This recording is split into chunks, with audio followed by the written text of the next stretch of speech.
Hello friends, இன்றைக்கி நம்ம egg chapati எப்படி பண்ணுறதுன்னு பார்க்க போகிறோம்.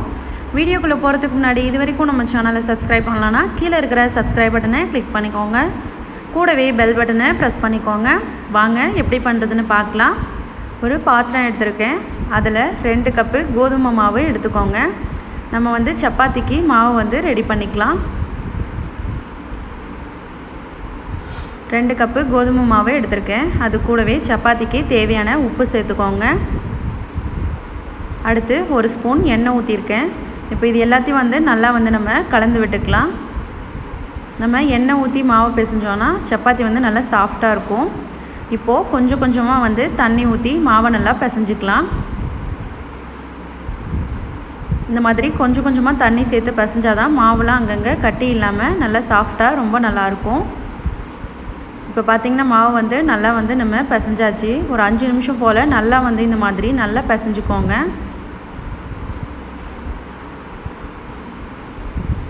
இப்போது இதில் மேலே 1 ஸ்பூன் எண்ணெய் ஊற்றி நல்லா கலந்து விட்டுக்கலாம்.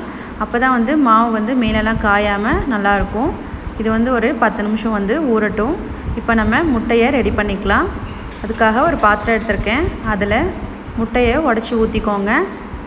நான் இன்றைக்கி 3 முட்டை எடுத்திருக்கேன்.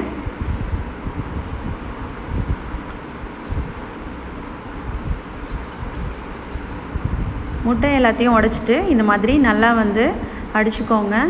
முட்டையை நல்லா கலந்துக்கணும். அப்போ தான் நல்லாயிருக்கும். இந்த மாதிரி நல்லா கலந்து விட்டதுக்கப்புறம் அதில் கொஞ்சமாக துருவின கேரட் சேர்த்துருக்கேன். அடுத்து பொடியாக நறுக்கின வெங்காயம் சேர்த்துக்கோங்க.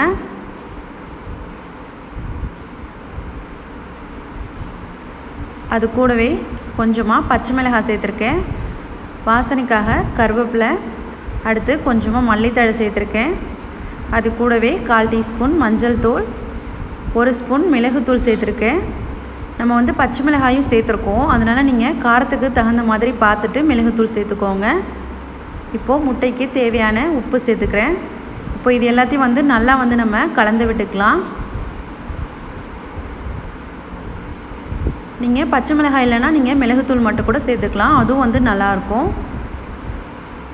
இப்போ பார்த்திங்கன்னா எல்லாத்தையும் நல்லா கலந்தாச்சு. இப்போ நம்ம சப்பாத்தி ரெடி பண்ணிக்கலாம். இப்போது நம்ம எடுத்து வச்சுருந்த மாவை நல்லா பிசைஞ்சிட்டு அதுலேருந்து கொஞ்சமாக மாவு எடுத்துக்கலாம். மாவு எடுத்துகிட்டு இந்த மாதிரி நல்லா உருட்டிக்கோங்க. இப்போது சப்பாத்தி கட்டையில் கொஞ்சமாக கோதுமை மாவு தூவி வச்சுருக்கேன். அதை நம்ம இந்த மாதிரி எப்போவும் போடுற மாதிரி சப்பாத்தி போட்டு எடுத்துக்கலாம். இந்த மாதிரி நல்லா தேய்ச்சிக்கோங்க. சப்பாத்தி நல்லா மெலிசாக தேய்ச்சிக்கணும். அப்போ தான் சாஃப்டாக ரொம்ப நல்லாயிருக்கும். பாருங்கள், இந்த மாதிரி நல்லா நம்ம தேய்ச்சிக்கலாம். இப்போ தோசைக்கல்லை அடுப்பில் சூடு பண்ணிவிட்டு நம்ம தேய்ச்ச சப்பாத்தியை போட்டிருக்கேன்.